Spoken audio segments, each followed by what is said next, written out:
Hello, family. Just recently I met Laura Cathcart Robbins, and I think you're going to enjoy knowing her if you've not already heard about her or read her books yourselves. She's a best-selling author. Her memoir is called Stash My Life in Hiding. She's also host of the popular podcast, The Only One in the Room. Laura shares transparently about her life, and she has a lot to teach. Please enjoy her and enjoy this conversation.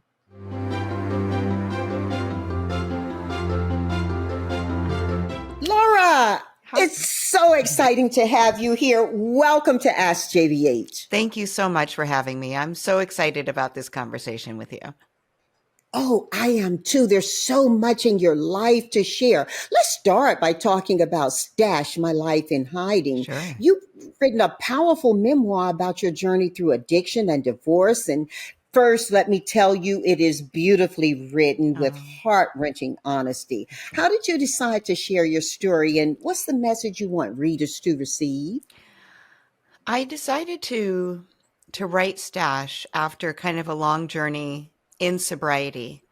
I think I was about 12 years sober when I wrote it.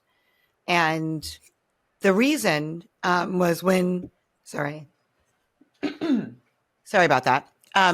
When I was getting sober 15 years ago, there weren't any books written from the place where I was, which was the intersection of privilege and race and addiction.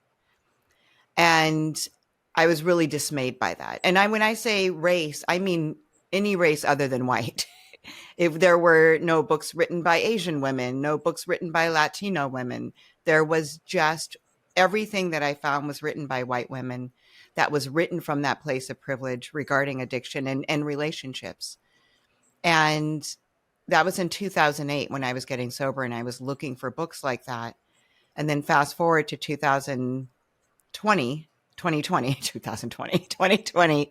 and there was still that absence, that void in the world of books. And there's a new genre called Quitlit, Quitlit, and it's a genre created to help people look at their relationship with drugs and alcohol.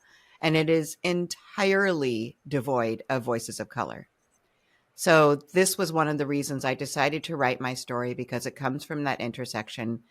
And I've thought, publishers aren't publishing these stories because they don't know they'll sell. So if I can do well with this book, there's hope for more like it. That's a lot of responsibility you put on yourself. And there was a lot of vulnerability required in that. Yeah. What was the process of writing this book like for you? I mean, when did you first start it? You mentioned 2020 Yeah. as such an important timeline, but did that book start before then for you in here? I mean, it's something that I've been thinking about for years. It's actually the thing I didn't want to write about. I didn't want to write Mhm. about the year 2008 because the year 2008 was the hardest year of my life. And I wanted to write about something that was maybe more fun and less painful. But everybody that I have several writing mentors and teachers. And every time I aimed at another area of my life, they kept bringing me back to this year. This is the important year. This is the linchpin. This is the year you need to focus on. And so I wrote about it, but I didn't know that was the book I was going to sell. In the summer of 2020, HarperCollins posted on Instagram that they would take submissions, a query, which is a pitch letter, and 30 pages of your book from unagented Black authors. They would accept these submissions during the summer of 2020. It was their answer to the cultural reckoning that was happening. And I didn't have 30 pages written, and I didn't have a query letter, but I got to work. The due date, I think, was September 8th.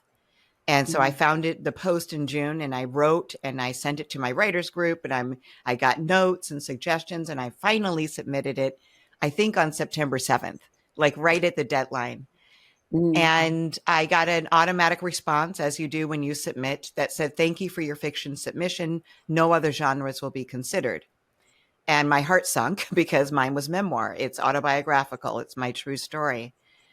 A few months later, a friend of mine read those pages and the query, sent them to her agent. This was in November of 2020. The agent sent me a contract and said, how quickly can you write this?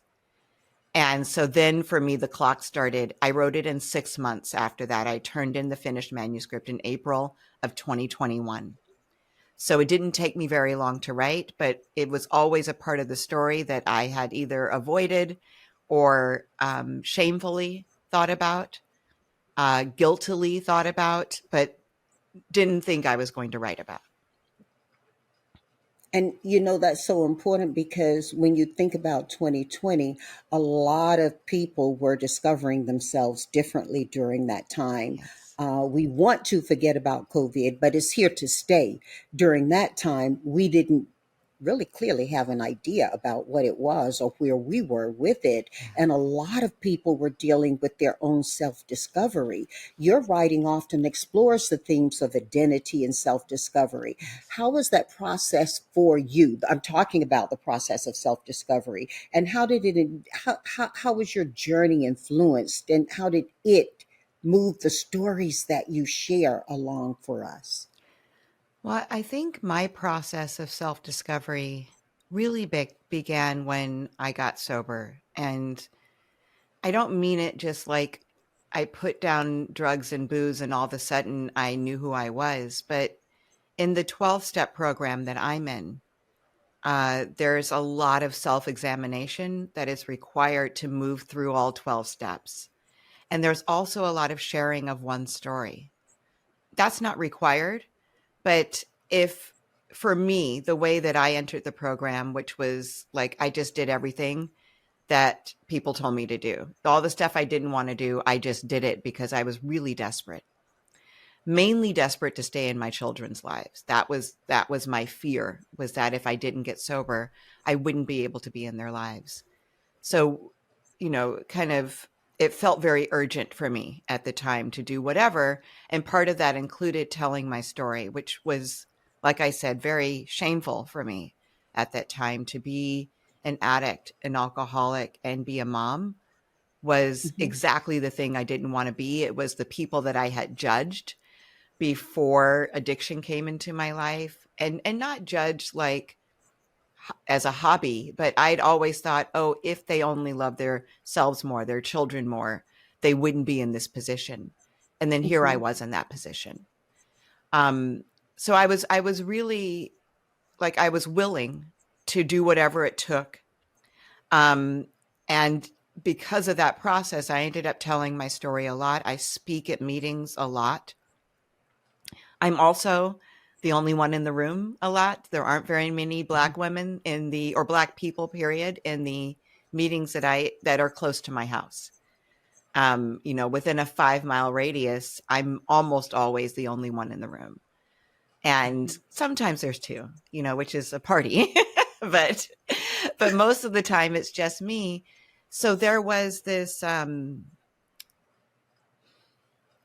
stood out in these meetings. So I think that I was asked to tell my story more often than other people who might have a similar story, because I was the Black woman in the room.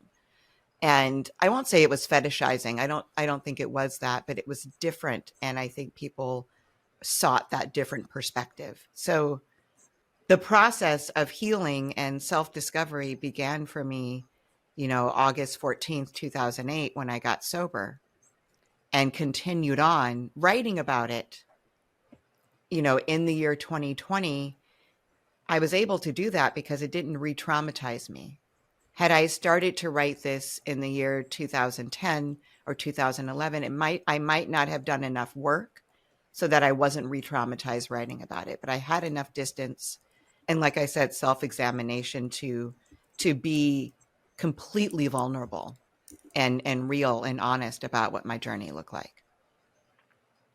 And I'm so glad you are real and honest. I mean, Mm. you've been transparent about your whole journey, whether it's about your education or the things that really got you to the place that you had to come from. Many people think that addiction just kind of hits you, Yeah. but I had someone once tell me that addiction is really harsh and it can slip up on you.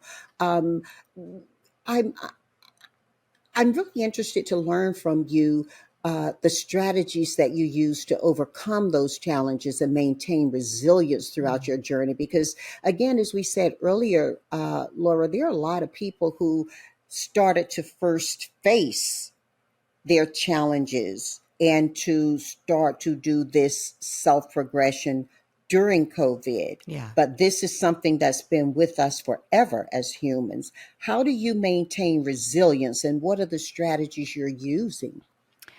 I think when I was little and growing up, the strategies were different. And I bring that up because I think those coping mechanisms that I used, when my stepfather came into my life, for instance, at age 5, he was very emotionally abusive toward me. And the coping strategies I used to live in my house, to be okay in my skin while I was at home, were very important. But I think they separated me from my authentic self. I don't think that. I know that. The way that I was authentically rubbed him the wrong way. I was Hmm. curious. I was energetic. I was what they would call a spirited child now. And then they just said, "Well, somebody put her to bed, please." Like she's all over the place. And he, he let me know in no uncertain terms that that was not acceptable in the house where he was the head of the household. So I Hmm. altered who I was at home. Eventually I altered who I was at school. I was the only black kid in my school for a really long time and the only black kid in my class always when I was growing up in Cambridge, Mass. And that wasn't bad actually, but I still couldn't, there's code switching involved when, and not for everybody. I lived in a black neighborhood. I went to a white school. I wasn't the same in my neighborhood as I was at school. And it didn't seem to come at a cost to me at that time. But what happened was, as I grew up, as I entered high school, a public high school for the first time after being in this very small independent school, I was lost. I got bad grades. I started missing classes because I was ashamed to show up without my homework. And I lied about having my homework done and I lied to my parents and I thought I would be able to keep up or catch up at some point and I never could. So there's more of a departure from who I really was into who I pretended to be. And that continued on. I dropped out of high school. I didn't go to college. Um, and I think that all of that, who I presented myself as an adult was very different than the person who I was authentically. And not to say that it was a complete departure. I wake up happy. I always have. Hmm. I love all the same things that I loved when I was little. I love reading. I love TV. I love writing. I love biking. Like those things are authentic to me and I still love them. I'm a warm person. I'm very affectionate. That hasn't changed, but there are ways that I present myself that have. And so when I got sober, um, I'm sorry, not when I got sober, when I became addicted to Ambien, which is the drug that I became addicted to, it was such a relief at first, not to be addicted, but to have something that felt like it bridged those two selves where I didn't have to pretend for however many hours the pill worked inside me, where I felt at ease, where I didn't have to remember what story I had told. And that was really helpful. It was a helpful coping mechanism at first. And then you're right. It was like that Hemingway bankruptcy quote. How did you go bankrupt? Gradually and then suddenly. For me, the Hmm. addiction was very gradual. And then suddenly it was all I could do was to stay loaded so that I didn't go into excruciating withdrawal. And Laura, what role has forgiveness played in your healing process? I mean, how do you approach forgiveness in the face of past traumas you've experienced? Yeah, that's a really good question. It's also part of the 12-step program that I'm in. We look at resentments. One of the resentments that surprised me the most, the one that surprised me the least, was at my stepfather. I understood exactly why I was resentful toward him, and that was pages and pages of writing for me. The resentment Hmm. that surprised me the most was the one against myself, that I Hmm. resented myself for some of the things that I did. for a lot of the things that I did, for the path that I took, for the choices I had made. And so forgiving him was actually easier for me posthumously, because he passed away when my younger son was born 23 years ago. But I did end up forgiving him. I think this is always difficult for me because I haven't had a conversation with him. I don't know what would have come up if he were still alive and he and I talked. I might still have a resentment, but the way it feels now, I don't. But the resentment against myself, that wasn't as easy to let go of. It wasn't forgiveness. Forgiveness didn't come. It was less accessible for me because it didn't kind of make sense that I needed to forgive myself. Like Hmm. I couldn't really wrap my head around that. I'm like, I don't hold myself accountable. I'm fine. And I kept kind of poo-pooing it and putting it off. And the woman that leads me through this work, who we call a sponsor, she really kept directing me back toward that because she felt like I was kind of holding myself hostage in a way, and by not forgiving myself. And that, when I started to do it, to answer your question, that work was a real honest look at the fact that I have, one, I had this trauma in my childhood that was not my fault. There was an adult who inflicted this trauma upon me. And as a child, I was powerless. And the choices I made were just to survive. It was just survival. And for me as an adult, addiction felt like survival in the exact same way. Hmm. So if my mind is telling me this is to survive, I'm going to do whatever I can instinctually. And that's how I was able to look at that and then forgive myself for doing what I needed to do in my head to survive. Yeah. Yeah. Yeah, and forgiveness lies at the bottom of so many people's pools of tears. I think Yes. the fear of diving in is what keeps people from their own wellness. When we think about mental health, it's a topical subject today and has gained a lot of attention with celebrities from varied careers Yeah. sharing their own struggles and journeys. In some ways, I think this has helped the whole subject and existence of mental health to lose some of the stigmatism of the past. Mm-hmm. But Laura, is still a delicate subject, isn't it? How do you encourage open conversations about mental health? And so many people, regardless of what they're dealing with, whether it is identity or it's financial status or mental health, are a little shy to talk about it, and you don't want to out someone Mm-hmm. before they're ready to. So how do you manage that? How do you encourage open conversation without forcing someone to feel outed about their mental state?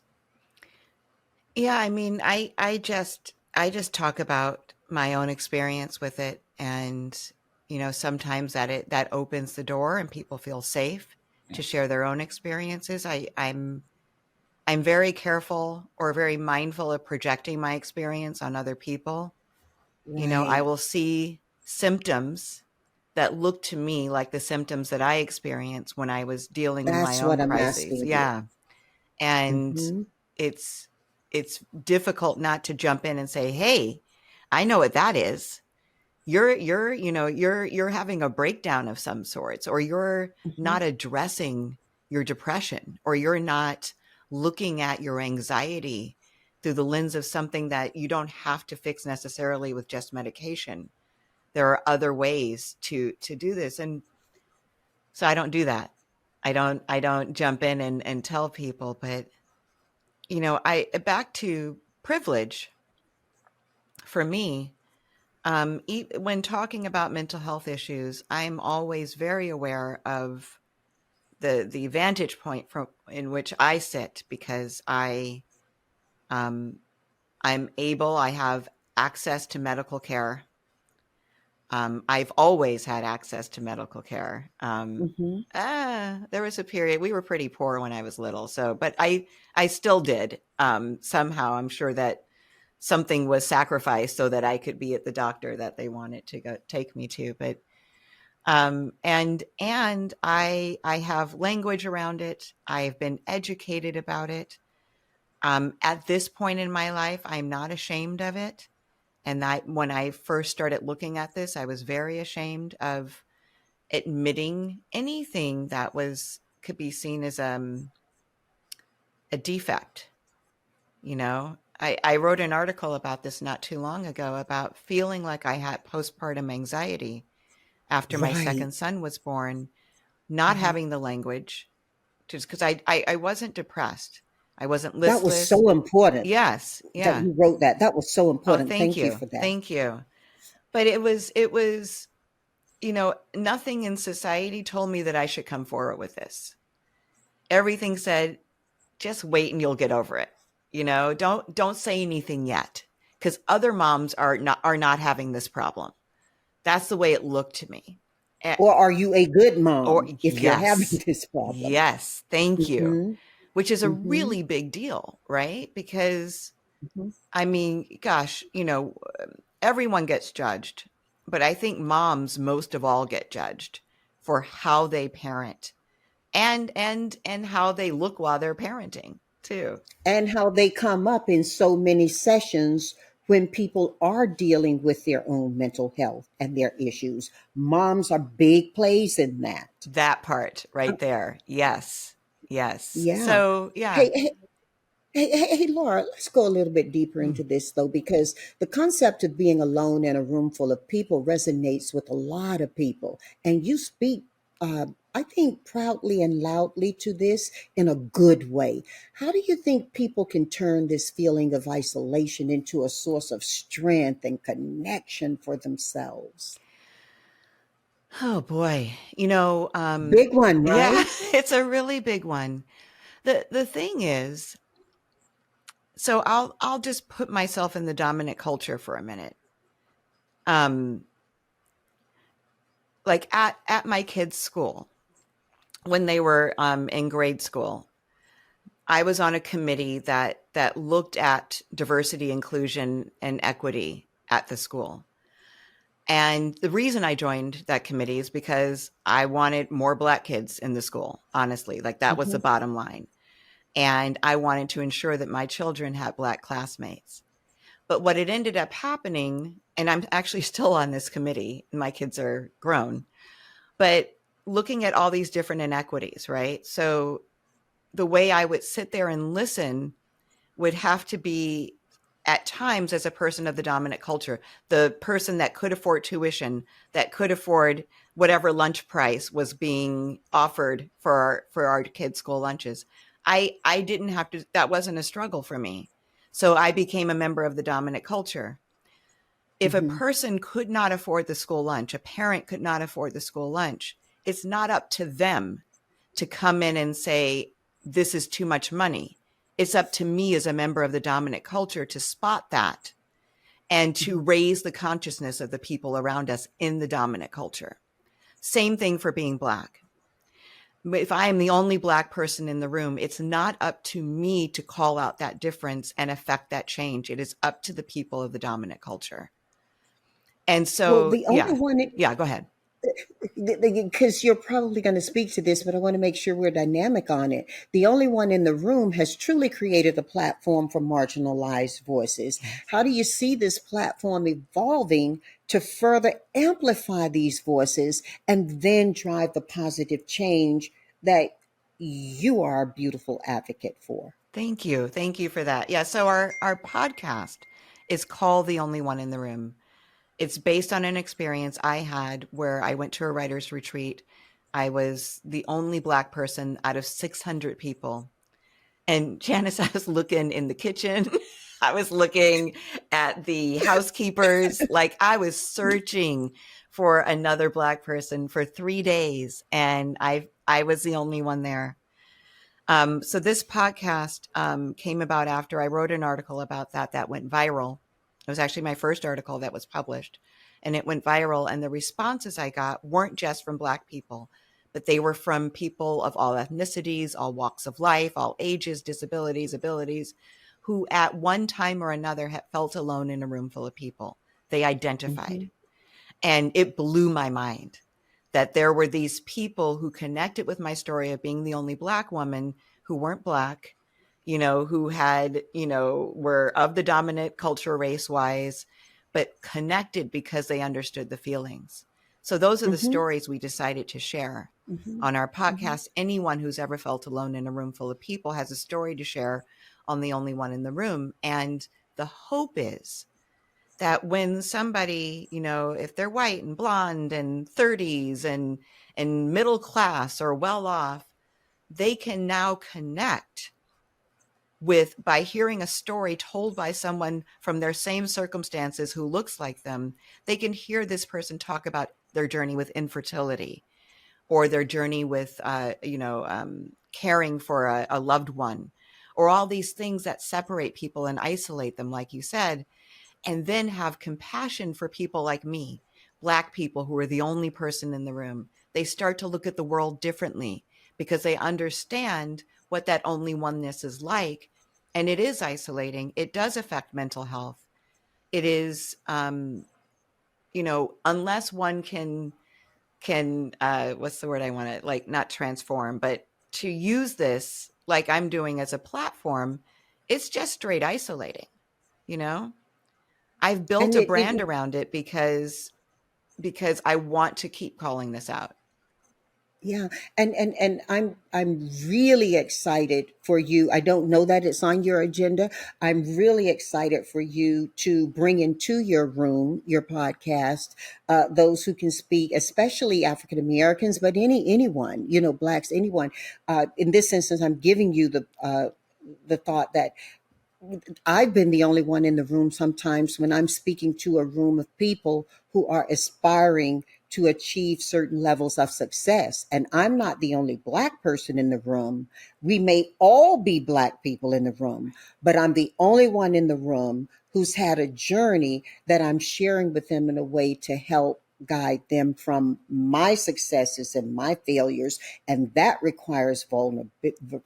I mean, huge vulnerability. As a matter of fact, vulnerability is a central theme in the work you do, Laura. How do you encourage guests and your audience to embrace vulnerability and share their authentic stories? Again, understanding it's not always about being the only Black one in the room. Yes. It can sometimes be the only Black one who did this, or the only person who identifies as she who did that. Yeah. Yeah. And that's a really big one. Thank you for asking that too. So at the beginning of the podcast, I went after people. Like, just, I was a dog with a bone when I wanted somebody on the show. I was relentless. I found them, on the news or on social media, or I read a story about them. I didn't know them, but I would go after them because they had a really unique story that I thought would be great shared on our podcast. Now we have, since probably the second year, we just have submissions, and we have so many submissions. So I go through them, looking for two things. I look for a great story that is vulnerable, but it can also be like, it can be something really cool too. Mhm. Like someone had a really unique, cool experience. Like I interviewed this one woman. You'll appreciate this. You might even know her. I can't remember her name now, but she Mhm. is part of an all Black female diving team, and they are Mhm. diving through slave ship wreckage. Yes. Yeah. And what a cool thing, right? Uh-huh. And Uh-huh. so I saw her on Good Morning America, DM'd her, and she got me connected with her team, and she came on the show to talk about this incredible experience. And she's not isolated by it. She's enjoying it. She's all in, but it's still an only one in the room experience. So it doesn't have to be tragic. It doesn't have to be isolating. It doesn't have to be, you still have to be vulnerable, but it can be Mhm. in a completely different way. But usually, the other thing I do, which I think you do as well, but I don't think we did it. But I usually do a pre-interview, Mhm. Mhm. and Mhm. sometimes it's just a sound check to see Mhm. how people sound. But most of the time, if it's somebody I haven't heard speak, I've just read about, I haven't heard them tell their story. I'm going to get on a Zoom with them for 15 minutes and put them at ease and see how I can guide them, because sometimes I can't guide people. And so that interview is not going to work out. It can only work if I can kind of steer the conversation Mm-hmm. in the direction of this Mm-hmm. only one story, because it's very specific. I can't just have anybody come on and tell me about their lives. They have to talk about how they're the only one in the room. So it's different than a lot of podcasts. Um, and once that's established, and I know that you know this as well, then we don't have that awkward 15 minutes at the top of the interview where we're getting to know each other. Right. Mm-hmm. So Mm-hmm. what the Mm-hmm. audience hears, the listening audience and the viewing audience sees, is two people that have already established a rapport, that have agreed upon a subject matter, and we're just diving into it. We're going to get right into the story and get you this story because it's so fantastic or so incredible or so And important. even then, it still requires a level of vulnerability because you're Yes. going live, and Yes. in an age where you can so easily be canceled, and you consider it an accidental slip, but it can read differently for someone else. I think it requires a lot of bravery for people. Mm. To be able to put themselves out that way. And that's not just about speaking, that's sometimes just about walking into that room for whatever you're going to do. Yeah. Laura, we can't have this conversation without talking about shame either. Shame is a powerful force that holds far too many people back. How can people shed the weight of shame Mm. and find courage to embrace their authentic selves? You are a beautiful example. And when someone listens to you, they don't hear a woman who's not educated in a formal academic environment. Mm. When someone sees you, they don't see a woman who may have had her only thoughts or misgivings about being the only one in a room physically. All they see is a totally together, fabulous chick whose life they probably like to have, not knowing what's led up to where you are, nor what may be happening now, or what you may be going through to get further to, to what your goal is. So shame ties people down, and it's a horrible inhibitor, I think, to freeing oneself to be vulnerable. And the other thing that we talked about, to being the only one in that room with confidence. I Yeah. mean, being the only one is a prize oftentimes. You win awards to be the only one, right? Yeah. The only one who who hit the biggest score, the only one who Yes. went here or there. That's a lot. That's a whole lot. Talk about shame. I I think that ever since I was 5 years old, shame has been my biggest fear, my constant companion. It was always there lurking in the corner, waiting for me to do something wrong. I'm putting that in air quotes for anyone who's just Mm-hmm. listening. Mm-hmm. Um, or to be different, from my peers somehow. That was shameful to me. I wanted to blend in. I wanted to be the same. I wanted to play with the same toys. I wanted to live in the same types of houses. Everything that was different felt shameful to me. Yeah. And I'm not really sure how I dealt with it then, other than pretending to be something that I wasn't. But that didn't really deal with it. That just masked it and put a lid on top of it. But the pot was still And boiling. Laura, Yeah. let me interject Yeah. and take a pause in there, because you said something about, being someone you Yes. aren't, being Yes. something you weren't. Um, Many of us, especially I think professional Black people, are highly familiar with the term day face, where we put Yes. on our day face. Yes. And that's not always that we are being someone we're not. That's adapting who we are to that environment for Yes. acceptability, whether it's about a promotion. I know many African Americans, and you would know them by name. I know many Asian Americans who speak a certain way in the office and speak Mm-hmm. completely differently at home. Yep. That's not faking or not being who you are in the mindset. It's when in Rome, you Yeah. know, or Yeah. if you're going to advance, then you've got to adapt, because we ages ago there was this conversation, and you may, well, yeah, you may be familiar with it. Look, you're familiar with the argument around whether or not we integrated, or whether, you know, Yeah. or whether we just kind of jumped in a pool, Mm-hmm. right? And so the day face became really big for people who were the first or the only ones Yes. in an environment, Yes. and that's different than not being who you are.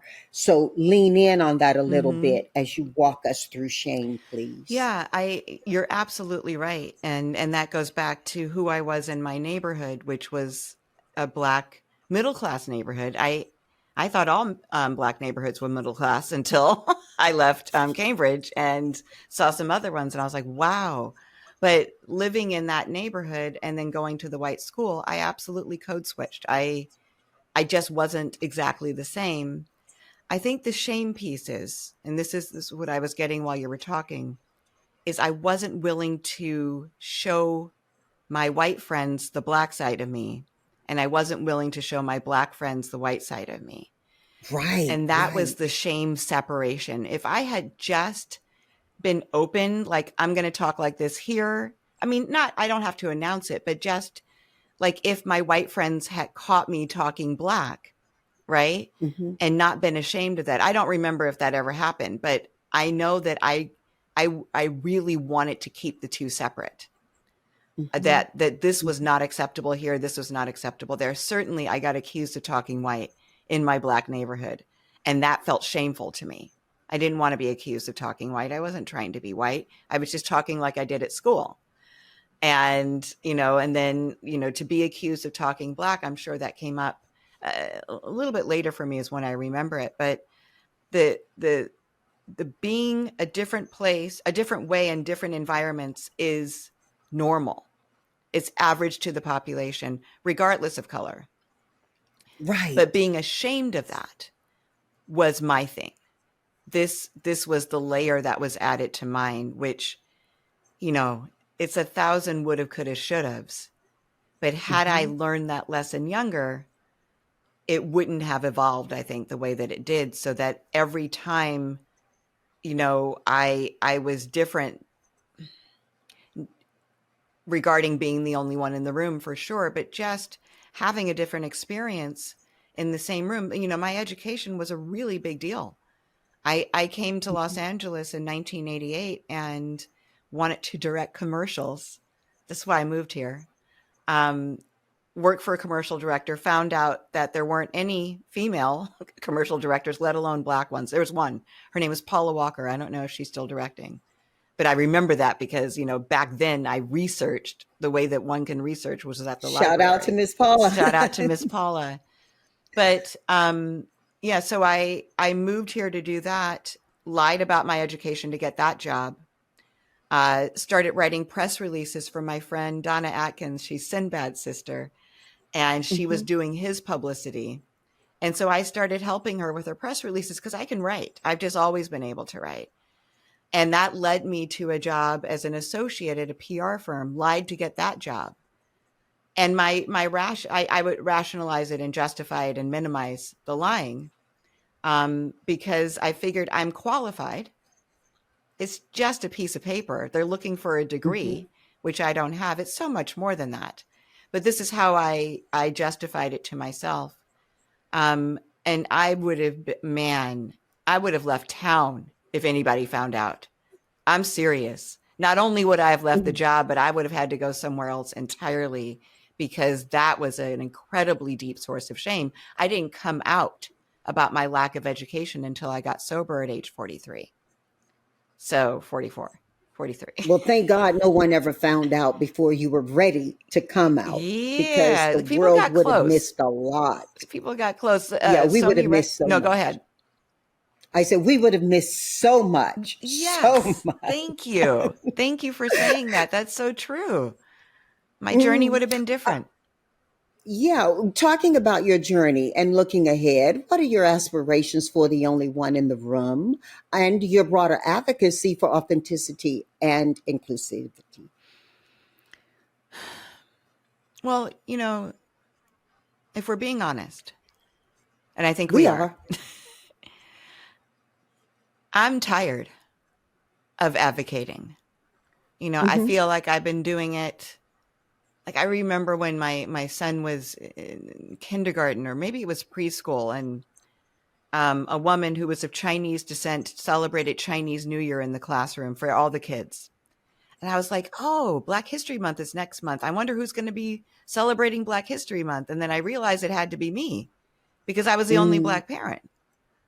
And I remember the weight of that moment, that yes, I'm going to do it because I'm not going to let my child not be represented in his classroom, but I don't want to be the only one doing it. I'm tired. Mm. And then I was the only Black person, the only Black Parent Association president, the first one since 1972. I was the only Black member of the board at their school for years. And now there are many more. But that only oneness is such a burden, and the exhaustion, that is the impact on my mental health. And goes back to what you were saying earlier about, is the onus on you to speak up and say, how are we treating this? Or should the majority population Yes. ask, how can we include this? When my children were in school, they attended a primarily white school as well, with spatterings of diversity. Um, and I remember asking the same question, Laura, how are we celebrating Black History Month? Hmm. And they said, well, we're open. What are you thinking? Right. And so my first impulse, I won't share with you, but what I actually did was bought a book of encyclopedias, Mm. encyclopedia about African Americans Nice. and Blacks, and gave it to the library, gifted it to the library. It The books were so popular and were in the school came back and asked me, well, can you get us another set? Wow. And I thought, no, this isn't right. My first impulse was to help correct a circumstance and put content into the library, Yes. into the academic program. My second thought, when the same thing to me was, what are you going to do about it? The Hmm. books are being checked out. We don't have enough. Was, by the way, it's a private school, Right. a very expensive private school. My thought was, buy the Buy the books, books. Yeah. buy the books. And so from there, I became a strong advocate for buying books from all people. But yeah, you're right. I thought that was a success, Hmm. but it really was just the first step towards success. Yeah. One thing I ask most of my guests, and I must ask you this before we go 4 for 4. How do you define success, Laura? Um, Success. So I have a very much different definition of success at this point in my life. At age, I just turned 59. Was it yesterday? 2 days ago. So at this point in my life, what looks like success to me is much different than it looked like at 29. At 29, my ambitions were, Even though you still look like you did at 29. thank you. Thank you for that. I wanted, at one point, success looked like the big house, Hmm. the nice cars. For me, it looked like private jets. It looked like, you know, being invited to award ceremonies where awards were bestowed upon you or you were nominated. Hmm. Hmm. Um, it looked like having a life of relative leisure, meaning that I didn't have to work hard for my domestic life. That meant Hmm. housekeepers, that meant nannies, that meant, so these are Hmm. the trappings of success that I wanted, and I got. And then I got addicted, and I was addicted for several years, and everything flipped. So when I was first getting sober, my definition of success was being able to stay in my children's lives regardless of where I lived, regardless of how much money I had in the bank, regardless of what kind of car I drove. I just wanted to be their mom. Mm-hmm. And now I'm at a point in my life, and I have been for years, where I am in a relationship with a man. I've been in a relationship with him for 15 years. We're not married, but it's good. It's very good. And my kids are grown, and we have an incredible relationship.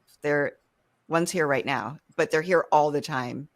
And, they're out of the house, but we're very close. So that is successful Right, to right. me. I have a successful That's relationship. joy. That's It is joy. joy. It is bliss. Yes. It is Mm-hmm. bliss. And I feel, because of the honesty that I've developed, I'm not fearful as I go through my day anymore. I'm not fearful of a question you might ask me that might expose some area of my life that I still feel ashamed about. I don't have those anymore. I honestly don't. Mm-hmm. I've exposed, if you read my book, Stash My Life in Hiding, Right, right, everything. Everything is in right. there. And so does a lot of the world now, because I wrote this all in the book. So I'm not Mm-hmm. worried about, running to somebody in the grocery store who I need to avoid. I don't have red in my ledger anymore. I don't owe Mm-hmm. anybody anything, Mm-hmm. including financially, which also feels really Mm-hmm. good. I don't know how, if I would define myself as successful, if I were worried about money. I don't know if that would be the case, but right now I'm not. Sometimes that's a state of mind. Mm-hmm. Sometimes it's a state of bank account, and it just depends Yeah. on the day, Mm-hmm. but Life is iterative. yes, yes. But Mm-hmm. I feel like success is being secure, joyful, like you said, healthy. My health Mm-hmm. is extremely important to me. It's a priority. I do a lot of things to take care of my body, and which also helps with my mental health. So there's the physical health, the mental health that's addressed by meditation, by working out, by, making sure that I have fun, that I devote time to doing the things that I like to do throughout the day.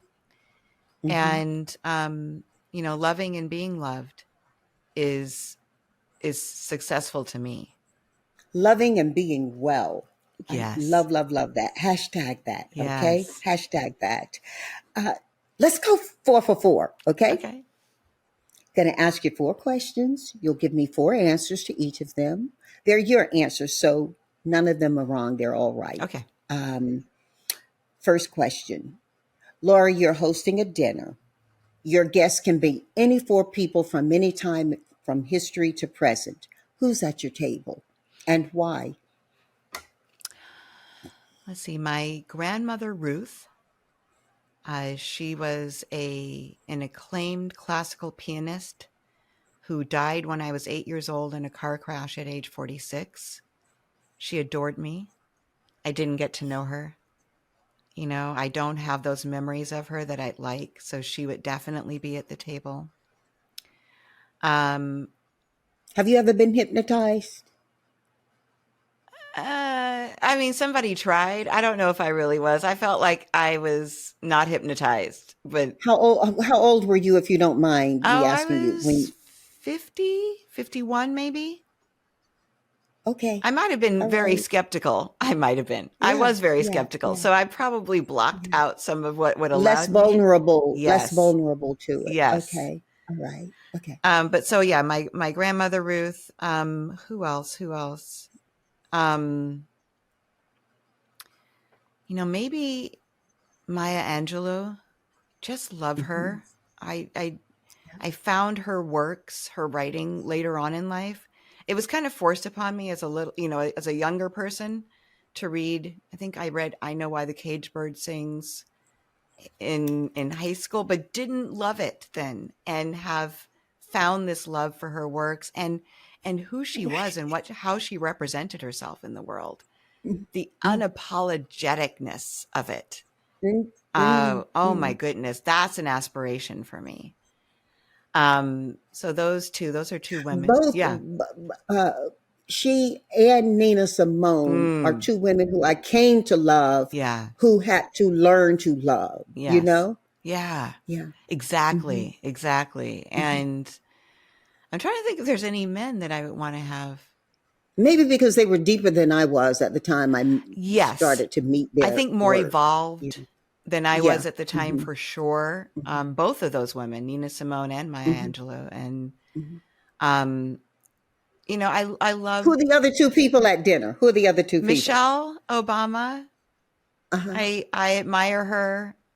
Maybe for the wrong reasons, I don't know, but I just do because I don't know that much about her. But I like Hmm. what I've seen so far, Hmm. and I love how she speaks when she speaks in public. I love the passion of it. I think she'd be really interesting to get to know. Hmm. And then maybe the last one would be Mae Jemison. Hmm. Um, Hmm. I'm the worst at math, the absolute worst. I don't know that world at all, the STEM world. And to meet a Black woman who was a pioneer in that world would be really cool. And to hear what her life looked like from that perspective. Laura, you may be the first guest at Ask JBH who has invited only Black women to her table. Oh my God, I did, didn't I? Yeah, yeah. Nobody's going to be the only one That's at your right. table. That's right. Isn't that funny? But these are the women that I Yeah, genuinely admire.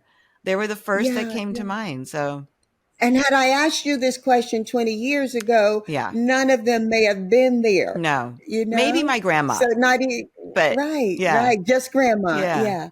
Yeah. Okay. For music, let's do music. For artists you're listening to or pieces of music you're listening to right now and why? I'm listening to the Motown, the musical soundtrack, which Oh, I thank love. you. I just listened to Thank that you. this I'm going to let morning. my friend Carol know. She was active in that. Really? Oh, I love it. Hmm. I saw it like 3 times and the musical's on repeat. I work out to it. So I just listened to it Hmm. this Hmm. morning. Hmm. I love Hmm. Yeah. Olivia Yeah. Rodrigo. Yeah. I think she's Uh-huh. fabulous and I love all her breakup songs. They're like angry enough that you can like really get into them. She has a great voice. I love Doja Cat. I love Hmm. her. She's one of my Hmm. favorites. So she's on my playlist. And Stevie Wonder, he is the soundtrack of my childhood and it never gets old. I play it all the time. Oh, oh, oh, Yeah. wow. Thank you. What four books do you recommend our family read and why? Well, You Could Make This Place Beautiful by Maggie Smith, the poet, not the actress. Hmm. I read that book and I was stunned. I stretched it over 2 days, but I could Mm. have finished it in one sitting. And it's the first book that's had me like that in a while. It's about divorce. There were a lot of commonalities, but this woman is a poet, and the book is not a poetry book, but it's poetry. Like it's Hmm. poetry to read. It just feels like sliding into a warm bath. It's so good.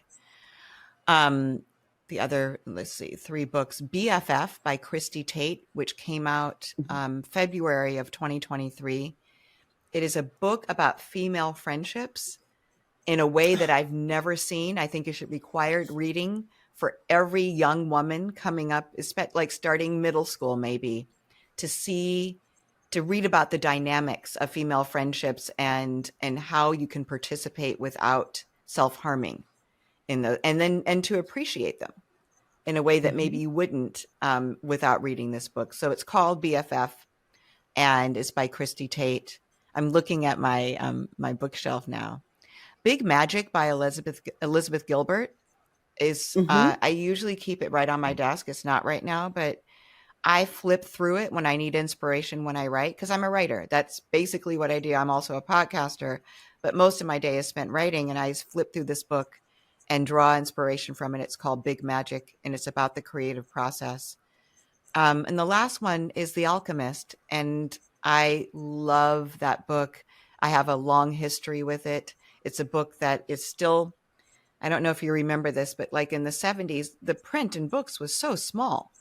I don't know how Right. we read them back then, but I have mine from the 70s and my original copy, and I still read it even though the print is really small because it's so precious to me. it's so refreshing to hear someone speak, just uh, no coaching in this at all, about turning pages in books. I Yeah. mean, listen, with my travel schedule, trust me, my Kindle is active, it's Yes. full, it's busy. Yeah. But I love books. Me And too. anytime I enjoy a book on Kindle, I'm going to make sure that I buy it in hardback. So Excellent. I we're going to have to get together. Yeah. You're in LA. We're going to have to get together. Um, let's go 4 for 4. Okay. All right. Please tell us what 4 pieces of advice you offer the family and why. And if it's advice that was given you, Laura, then you pay homage to the author and tell us who gave you that advice or where from it comes. My children went to Jewish preschool. Mm-hmm. My ex-husband is Jewish, and the rabbi came to visit the first day, and he said to me, he probably said it to more than just me, but I just remember him saying it to me. Children value the most what you give them the most of. So if it Mm-hmm. is material things, that is what they'll value the most. If it is love and attention, that is what they'll value the most. And that just struck Beautiful. me so much. And I Beautiful. vowed to give my children, what I was going to give them, but mostly love at that point. Like this was the Mm-hmm. priority, the most important thing. Mm-hmm. Um, this is from me. This is something that I learned on my journey, which is always choose the possibility of happiness. Always choose the possibility of happiness. A lot of people need that right now. Yes. They need Yes. to have that on the mirror right Yes. now. It's a hard choice. And this goes to the next one, which was given to me by this woman named Bird. Faith isn't jumping from A to B. Faith is just jumping from A. Wow. And that gave me chills when she Her told it name to is me. Her name is Bird. Bird. Yes. No last name. Oh, my God. And so this is, me in my marriage wondering, what if I leave? Choose the possibility of happiness, but where am I going to land? What is that going to look like? It was unknown. And Mm, because of my faith, I jumped from A. I mm. knew it was the right thing to do. I was just scared to do it. Wow. So that Wow. was, that piece Say of it again. Say it So again for faith us, isn't jumping please. from point A to point B. Faith is just jumping from A. Wow. Yeah. Wow. And the last piece of advice was given to me by my father, who's one of the people visiting me right now. When my son was born, he told me, look, you're going to want to smother him, baby him, keep him safe from everything. He goes, and his dad is going to want to roughhouse with him, expose him to things that you might think are dangerous, Mm, mm, play a little rough with him sometimes. mm, He's mm, like, you do your job, which is to do all that stuff that you want to do instinctually. Baby him, smother him with love, keep him safe, because dad's going to do his job. And he's going to have both of those things. He's going to know how to be out in the world, and he's going to know he's safe because of the yin and the yang of that, right? The way that, Back to what the rabbi said, yes, what he gets the most the most of, of. right? So I let their dad do his rough and tumble with them, and I didn't interfere. And, even though I wanted to, and I did my thing. My kids, when they cried, they knew right where to come, and they would get the love that they hoped for and expected. And I feel like they needed at that time. So those are the 4 pieces of advice.